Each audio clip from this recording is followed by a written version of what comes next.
সুপ্রিয় দর্শক, আসসালামু আলাইকুম। আপনাদের সবাইকে স্বাগত জানাচ্ছি এখনকার আলোচনায়।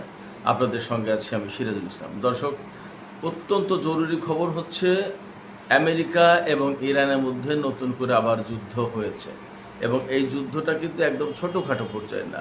আমেরিকা ইরানের উপর 3 দফা হামলা চালিয়েছে এবং ইরান মধ্যপ্রাচ্যের অন্তত 3টি দেশে 21টি মার্কিন লক্ষ্যবস্তুতে হামলা চালিয়েছে। ইরানের এই হামলায় মার্কিন বাহিনী বড় রকমের ক্ষয়ক্ষতির মুখে পড়েছে।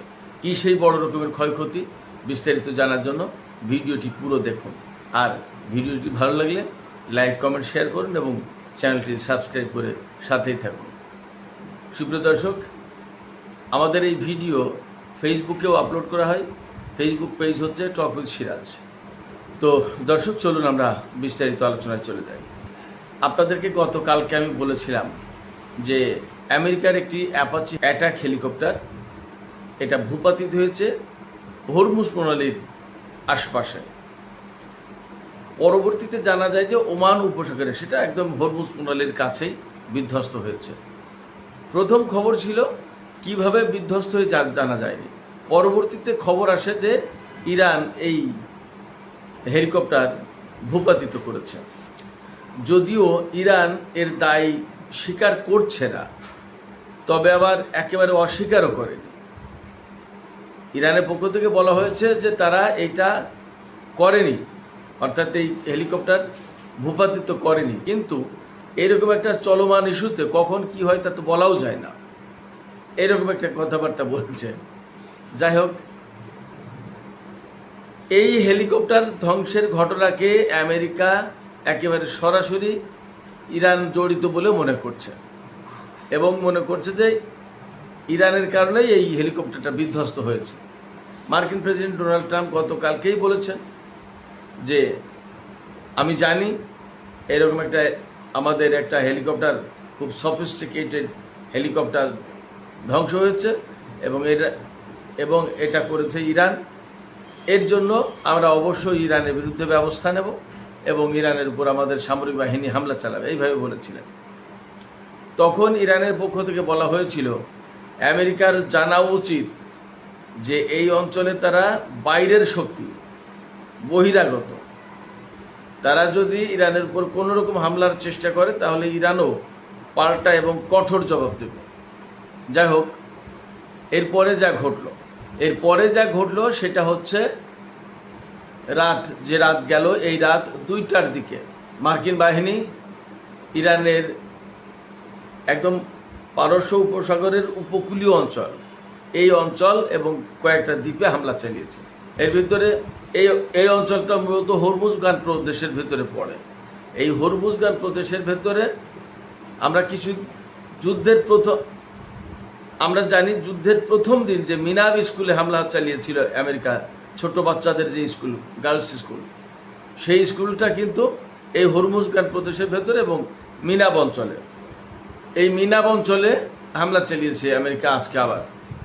এরপরে কিশ দ্বীপ, পারস্য উপসাগরে ইরানের যে কয়টা দ্বীপ আছে তার ভিতরে সবচেয়ে সুন্দর, পর্যটন বান্ধব এবং পরিকল্পিত এবং অনেক গুরুত্বপূর্ণ ইউনিভার্সিটির ব্রাঞ্চও আছে এখানে, কিশ দ্বীপে সিরিক এবং জাস্ক, এই সমস্ত দ্বীপে হামলা চালিয়েছে আর মিনাব অঞ্চলে হামলা চালিয়েছে। মিনাবটা মূলত সাগরের উপরে, অর্থাৎ সাগর পার হয়ে উত্তর পাড়ের দিকে, আর কি সাগরের উত্তর পাড়ের দিকে ইরানের ভেতরে। তো এই সমস্ত অঞ্চলে হামলা চালিয়েছে। এখানে আমেরিকার হামলায় যে ক্ষয়ক্ষতি হয়েছে ইরানের, প্রাথমিকভাবে যা জানা যাচ্ছে তাতে একটা টেলিকমিউনিকেশন টাওয়ার, অর্থাৎ টেলিযোগাযোগ একটা টাওয়ার ধ্বংস হয়েছে, ক্ষতিগ্রস্ত হয়েছে এবং 2টো পানির রিজার্ভার, অর্থাৎ পানি জমিয়ে রাখা হয় এইরকম 2টো রিজার্ভার ধ্বংস হয়েছে। লোকজন মারা গেছে কি না তা এখনও জানা যায়নি। মোটামুটি আমি যতদূর যা ঘাটাঘাটি করলাম, নিউজ যা দেখলাম, তাতে কোথাও লোকজন মারা যাওয়ার খবর তখনও আসেনি। এই হামলা রাত 2টোর সময় হয়েছে। আমেরিকা এই হামলা কিন্তু একবারে যে একটা জায়গায় হামলা চালিয়েছে, নট দ্যাট। আমেরিকা কিন্তু 3 দফায় হামলা চালিয়েছে এবং বেশ বড় হামলার চেষ্টা করেছে। এর পরপরই ইরান সেগুলো রুখে দাঁড়িয়েছে। আমি এখানে একটু বলে রাখি, আমেরিকা যে হামলা চালিয়েছে তা কিন্তু যুদ্ধ বিমান দিয়ে হামলা চালিয়েছে। আমেরিকার এই হামলার পর ইরান রুখে দাঁড়ানোর চেষ্টা করেছে এবং ইরান তাৎক্ষণিকভাবে রাত 2:30টার দিকে কুয়েত, বাহরাইন এবং জর্ডানের উপরে হামলা চালিয়েছে। আমি আপনাদেরকে একটা কথা বলে রাখি, সবসময় যে বলি যে কুয়েত, বাহরাইন, জর্ডান বা আরব আমিরাত বা সৌদি আরব বা কাতার এদের উপর হামলা চালিয়েছে, এদের উপর হামলা চালানো মানে রাষ্ট্র সৌদি, রাষ্ট্র কাতার, রাষ্ট্র জর্ডান, এই সমস্ত দেশটা রাষ্ট্রের উপর হামলা চালায়নি ইরান। হামলা চালিয়েছে ওই সমস্ত দেশে থাকা মার্কিন ঘাঁটির উপরে। এইটা আপনারা সহজে বুঝে নেবেন। আপনারা কখনোই এইটা রেফারেন্স হিসেবে ব্যবহার করবেন না বা ভাববেন না যে সিরাজ ভাই যে বললো যে সৌদি আরবের উপর হামলা চালিয়েছে।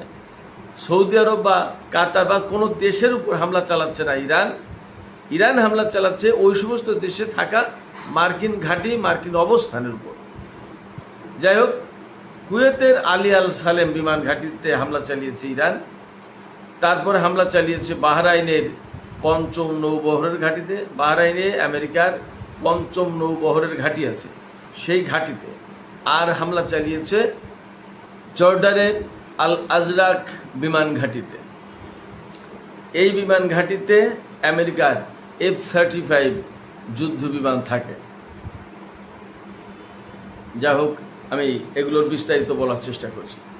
আলী আল সালেম বিমান ঘাঁটি যেটা কুয়েতে, আপনারা সবাই জানেন, এর আগেও এই যুদ্ধবিরতির ভিতরে গত 1-1.5 সপ্তাহের ভেতরে 2-3 দফা কিন্তু হামলা চালিয়েছে ইরান এই আলী আল সালেম এয়ারপোর্ট বা এয়ারবেজের উপরে, আমেরিকার এয়ারবেজ মূলত।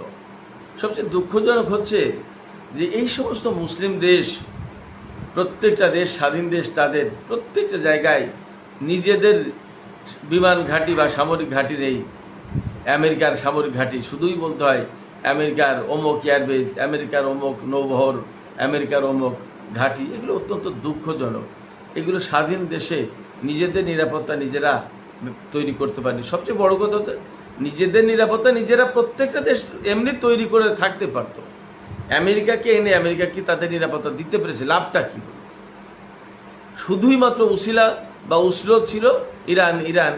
ইরানকে সামনে রেখে জুজুর ভয় দেখে এই সমস্ত জায়গায় এরা ঘাঁটি গেড়ে বসে আছে এবং মধ্যপ্রাচ্যের টোটাল অশান্তির মূল কারণ বলে মনে করা। এই যে এত যুদ্ধ বিগ্রহ, এই সমস্তগুলো যদি এই আমেরিকা বা অন্যদের উপস্থিতি যদি না থাকতো তাহলে কি এগুলো হতে পারতো? মনে হয় হতে পারতো না।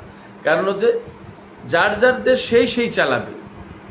এখানে এমন কোনো আগ্রাসী দেশ নেই যে নিজে গায়ে পড়ে আঞ্চলিক কোনো দেশের উপর আগ্রাসন চালিয়েছে। আমরা আজ পর্যন্ত দেখিনি ইরান 1979 সালে ইসলামী বিপ্লব সফল হওয়ার পর এই দেশটা কোনো দেশের উপর আগ্রাসন চালিয়েছে, আমরা তো এরকম দেখলাম না। সে বরং অনেক ক্ষয়ক্ষতির শিকার। এই ইরানটা বহু বছর ধরে সয়ে আসছে, এখন একদম উপায়হীন হয়ে চূড়ান্ত একটা সংঘাতের দিকে গেছে। উপায় তো নেই, তাও তো সে সংঘাতে যায়নি। তাদের ওপর হামলা চালিয়েছে, ইরানের উপর হামলা চালিয়েছে, তাদের সর্বোচ্চ নেতাকে হত্যা করেছে, তাদের শিশু নারীদেরকে হত্যা করেছে, প্রচুর পরিমাণে বেসামরিক লোকজনকে হত্যা করেছে, তাদের পরমাণু কর্মসূচি, পরমাণু স্থাপনার উপর হামলা চালিয়েছে। এরপরে ইরান পাল্টা জবাব দিতে গেছে। তার আগে তো ইরান কারোর সাথে যুদ্ধ করতে যায়নি। বেসিক্যালি ইরানের ভয় দেখে এই সমস্ত জায়গায় নিজেদের ঘাঁটি গাড়ার ব্যবস্থা করেছে এবং আরব অঞ্চলের দেশগুলো আমেরিকাকে সেই ঘাঁটি গড়ার সুযোগ দিয়েছে। যাই হোক, তো আলী আল সালেম এয়ারপোর্ট যেটা মার্কিন এয়ারবেজ, তাতে হামলা চালিয়েছে। এর আগেও কয়েক দফা হামলা চালিয়েছে। ক্ষয়ক্ষতি সেখানে কী পরিমাণে হয়েছে তা জানা যায়নি। তবে মনে রাখার ব্যাপার যে কুয়েত হচ্ছে ইরানের সবচেয়ে কাছে। যে 3টি দেশে হামলা চালিয়েছে আজকে ইরান, কুয়েত, বাহরাইন এবং জর্ডান, এর ভিতরে কুয়েত হচ্ছে সবচেয়ে কাছের দেশ। যাই হোক, এবং এখানে হামলাটা চালানো ইরানের জন্য একেবারেই খুব সহজ আমি মনে করি, খুব কাছের দেশ তো। এবং এর আগে আলী আল সালেম এয়ারপোর্টে বেশ বড় রকমের ক্ষয়ক্ষতি হয়েছিল। আজকে কী রকম ক্ষয়ক্ষতি হয়েছে তা জানা যায়নি।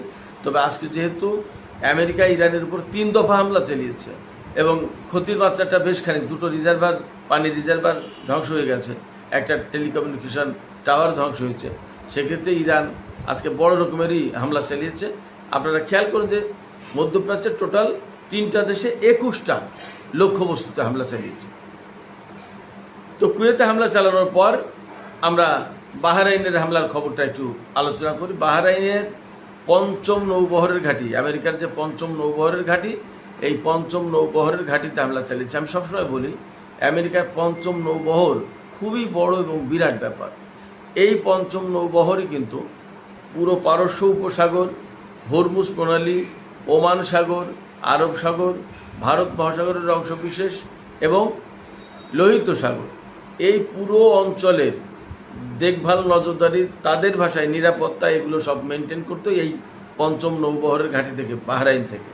এবং আমেরিকা দাবি করে সেটা হচ্ছে যে এই সমস্ত গুরুত্বপূর্ণ নৌ রুট, এই সমস্ত রুটে তো প্রচুর পরিমাণে তেল এবং গ্যাসের চলাচল, অর্থাৎ তেল গ্যাস পরিবহন করা হয় এই রুটে, হরমুজ প্রণালী দিয়ে, আরব সাগর দিয়ে বা ভারত মহাসাগর, ওমান উপসাগর দিয়ে, বাব-আল মানদেব প্রণালী, লোহিত সাগর দিয়ে।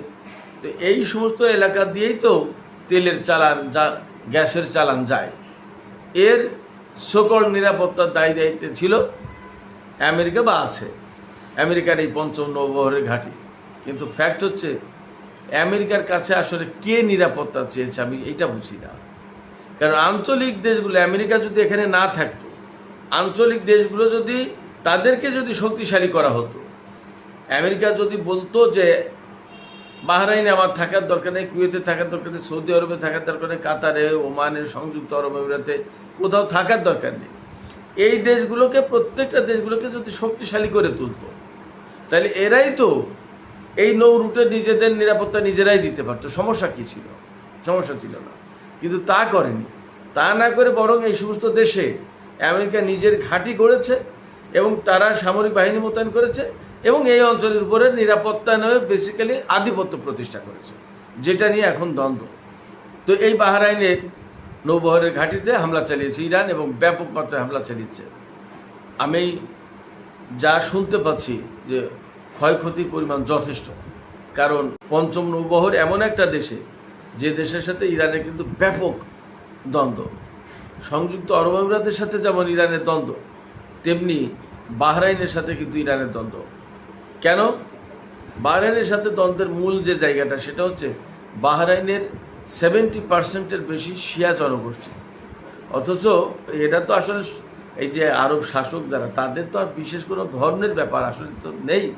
নামে নামে সুন্নি, ধর্মের প্রতি তাদের তো দরদ ভালোবাসা থাকার কোনো কারণ দেখি না। ধর্মের প্রতি যদি দরদ ভালোবাসা থাকতো, তাই তো মুসলিম উম্মার চিন্তা করতো, সেটা তো নেই।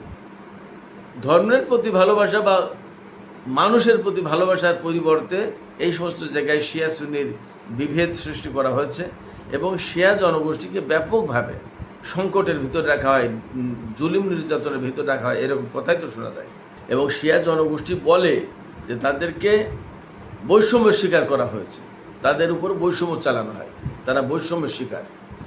2011 সাল থেকে কিন্তু বাহরাইনে প্রচণ্ড আন্দোলন চলে আসছে এবং সেখানে 2011-12 সালে কিন্তু সরকারের পতন হয়ে যায় এরকম একটা অবস্থা। তখন সৌদি আরব এই বাহরাইনে সামরিক বাহিনী মোতায়েন করেছিল বাহরাইনের সরকারকে টিকিয়ে রাখার জন্য। আর বাহরাইনে পঞ্চম নৌবহরের ঘাঁটি যেহেতু মার্কিন, সেখানে মার্কিন সরকারের সমর্থন তো ছিলই।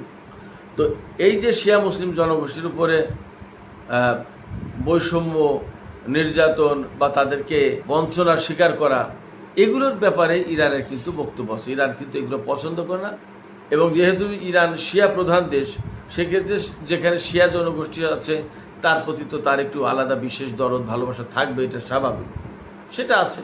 ফলে বাহরাইনকে বিশেষভাবে মুক্ত করার একটা চিন্তা কিন্তু ইরান লালন করে পোষণ করে। মুক্ত করা বলতে মার্কিন দখলদারিত্ব থেকে মুক্ত করা, তারপরে আপনার শিয়া জনগোষ্ঠীকেও স্বাধীন করার একটা চিন্তা। আমি ব্যক্তিগতভাবে যা মনে করি, এটা ইরান বলছে তা কিন্তু না, আমি এইগুলো মনে করি যে এরকম প্রেক্ষাপট আছে। তো সেই জায়গায় বাহরাইনের পঞ্চম নৌবহরের ঘাঁটিতে কিন্তু বড় রকমের হামলা চালাবে, এটা স্বাভাবিক। আফটার অল বাহরাইনের যে মার্কিন পঞ্চম নৌবহরের ঘাঁটি, এটা কিন্তু অনেক বড় ব্যাপার, এটা সাধারণ কোনো ব্যাপার না। বাহরাইন হয়তো রাষ্ট্র হিসেবে ছোট হতে পারে, কিন্তু সেখানে মার্কিন ঘাঁটিটা কিন্তু অনেক বড়, খুবই গুরুত্বপূর্ণ। একটা বিষয় খেয়াল রাখেন, অত্র অঞ্চলের সবচেয়ে বড় নৌবহরের ঘাঁটি হচ্ছে এই পঞ্চম নৌবহরের ঘাঁটি বাহরাইনে। আর কাতারে আল উদেইদ ঘাঁটি হচ্ছে সবচেয়ে বড় মার্কিন বিমান বাহিনীর ঘাঁটি, যেখান থেকে পুরো সেন্টকমের টোটাল নজরদারি, রাডার সিস্টেম সমস্ত সবকিছু পরিচালনা করা হয় এখান থেকে। এর ভেতরে গোপনে গোপনে সংযুক্ত আরব আমিরাতের আল জাফরা, এটাও কিন্তু অনেক বড় বিমান ঘাঁটি, বড় সামরিক কেন্দ্র হিসেবে গড়ে তুলেছে। এখানে আমেরিকা এবং ইসরায়েলের সৈন্য আছে, সাম্প্রতিক খোঁজখবরে অন্তত তাই পাওয়া গেছে। তো যাই হোক, বাহরাইনে এরকম ব্যাপক হামলা চালিয়েছে, সেখানে টু দ্য পয়েন্টে কোন কোন জায়গায় হামলা চালিয়েছে এখনও আসেনি, হয়তো রাতের ভিডিওতে বলতে পারবো। এই সমস্ত হামলার পরে জর্দানের বিশেষ করে আল আজরাক বিমান ঘাঁটিতে হামলা চালিয়েছে ইরান, খুব টার্গেট করে। এখানেই মূল ক্ষয়ক্ষতিটা হয়েছে মার্কিন বাহিনীর। সেই ক্ষয়ক্ষতিটা হচ্ছে, এখানে আমি আগেই বলেছি যে এখানেই F-35 যুদ্ধ বিমান রাখে আমেরিকা জর্ডানে, এবং এই বিমান ইরানের বিরুদ্ধে হামলার সময় ব্যবহার করে। সেই ঘাঁটিতে হামলা চালিয়েছে, যেখানে F-35 বিমান থাকে এই ঘাঁটির, সেই হ্যাঙ্গারে হামলা চালিয়েছে। আমি কিন্তু গতকালকেও বলেছিলাম যে ইসরায়েলের রামাত ডেভিড এয়ারবেজের এই F-35 হ্যাঙ্গারে হামলা চালিয়েছে ইরান। আবার এই জর্ডানের আল আজরাক বিমান ঘাঁটির F-35 বিমানের হ্যাঙ্গারে হামলা চালিয়েছে ইরান। এখানে টার্গেটটা হচ্ছে F-35 যেহেতু একদম লেটেস্ট মডেলের অত্যাধুনিক বিমান, যদি 2-5টা ধ্বংস করা যায় তাহলে বড় রকমের ক্ষয়ক্ষতির মুখে পড়লো আমেরিকা, এতে কোনো সন্দেহ নেই। তো বড় রকমের ক্ষয়ক্ষতি, সবচেয়ে বড় কথা, বিমানের হ্যাঙ্গার যদি ধ্বংস হয়ে যায় তাহলে বিমান রাখাটাই তো অনিরাপদ হয়ে যাবে, অতএব এখান থেকে সরাতে বাধ্য হবে। টার্গেটটা কিন্তু এরকম। শুধু আল আজরাক বিমান ঘাঁটির এই F-35 হ্যাঙ্গারে হামলা চালিয়েছে ইরান, নট দ্যাট, ব্যাপারটা কিন্তু তা না, আরও আছে। এই জর্ডানে মার্কিন বাহিনীর কমান্ড অ্যান্ড কন্ট্রোল সেন্টার যেটা, তাতেও হামলা চালিয়েছে। ক্ষয়ক্ষতি কী পরিমাণে হয়েছে সেটা পরের গল্প, কিন্তু হামলাগুলো বড় রকমের হয়েছে এবং এখানে সব ভালো ভালো বড় বড় ক্ষেপণাস্ত্র দিয়ে হামলা চালিয়েছে, ব্যালিস্টিক ক্ষেপণাস্ত্র সব। এর ভেতরে হয়তো হাইপারসনিক ক্ষেপণাস্ত্র ব্যবহার করা হয়েছে, কারণ অন্য ক্ষেপণাস্ত্র ব্যবহার করলে হয়তো শুট ডাউন করে ফেলবে, কিন্তু হাইপারসনিক ক্ষেপণাস্ত্র ব্যবহার করলে শুট ডাউন করা কঠিন হবে। আর বাহরাইনের যে পঞ্চম নৌবহরের ঘাঁটি, এই ঘাঁটিতে কিন্তু বেসিক্যালি ড্রোন হামলা চালানো হয়েছে। কামিকাজের ড্রোন, যেটা একদম ডাইরেক্ট হিট করে, এই ড্রোন দিয়ে হামলা চালানো হয়েছে। এদিকে মার্কিন হামলার পর জবাব তো দিয়েছে ইরান, এবং ইরানের পররাষ্ট্রমন্ত্রী আব্বাস আরাকচি, তিনি কিন্তু বেশ কিছু কথা বলেছেন। তিনি বলেছেন যে আমেরিকাকে এই অঞ্চল ছেড়ে চলে যেতে হবে, তা না হলে আমেরিকাকে বের করার ব্যবস্থা করা হবে এবং তাদের উপর এভাবে হামলা চলতেই থাকবে। তিনি অবশ্যই বলেছেন, কূটনীতির পথে হাঁটলে আমরা কূটনীতির পথে হাঁটব, আর যুদ্ধ করলে আমরা যুদ্ধের পথে হাঁটব। তার পরিষ্কার প্রমাণ আজকেও দিলাম।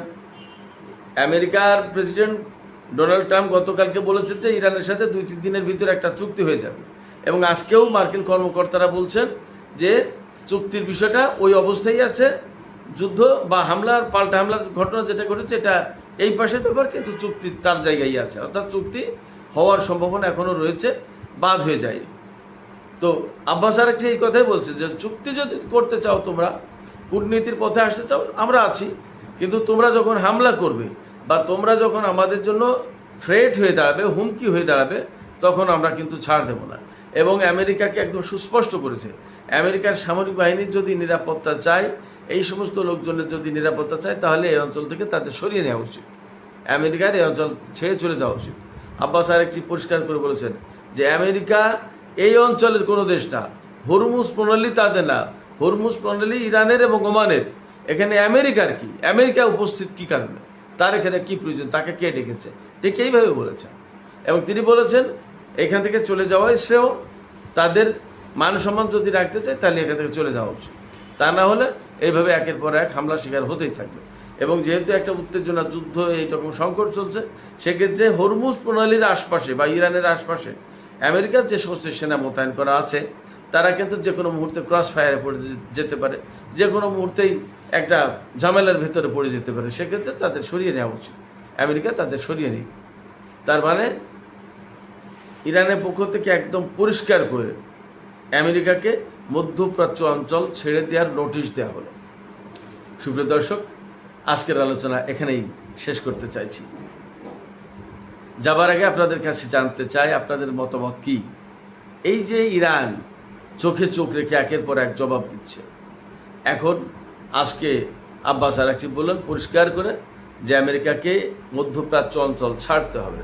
আপনারা কি মনে করেন যে পরিস্থিতি তৈরি হয়েছে তাতে আমেরিকা মধ্যপ্রাচ্য অঞ্চল ছেড়ে চলে যাবে অথবা ছাড়তে বাধ্য হবে? আপনাদের কি মনে হয়? আপনাদের মতামত কমেন্টে জানাতে পারেন। আর ভিডিও ভালো লাগলে লাইক কমেন্ট শেয়ার করুন এবং চ্যানেলটি সাবস্ক্রাইব করে সাথেই থাকবেন। দর্শক, আপনাদের সবাইকে অনেক অনেক ধন্যবাদ। আল্লাহ হাফেজ।